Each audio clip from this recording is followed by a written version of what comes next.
இன்னைக்கு என்ன வீடியோ பார்க்க போறேன்னா குழம்பு மிளகாய் பொடி எப்படி அரைக்கலாம் சொல்லிட்டு பார்க்கலாம்.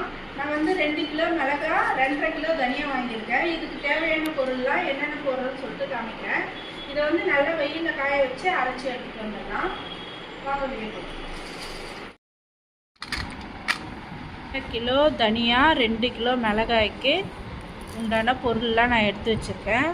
இப்போ வந்து மிளகு வந்து 250 கிராம், சீரகம் வந்து 250 கிராம், கடுகு வந்து 150 கிராம், மஞ்சள் வந்து 200 கிராம், சோம்பு 200 கிராம், வெந்தயம் 200 கிராம்.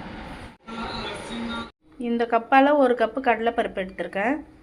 250 கிராம் கடலைப்பருப்பு, 250 கிராம் துவரம்பருப்பு, 200 கிராம் அரிசி எல்லாத்தையும் வறுத்துடலாம். தனியாவையும் வறுத்துக்கலாம். வறுத்து அரைச்சிட்டு வந்துடலாம். இந்த வீடியோ பிடிச்சிருந்தா லைக் பண்ணுங்கள், ஷேர் பண்ணுங்கள், கமெண்ட் பண்ணுங்கள். மறக்காமல் சாய் சக்தி சமையல்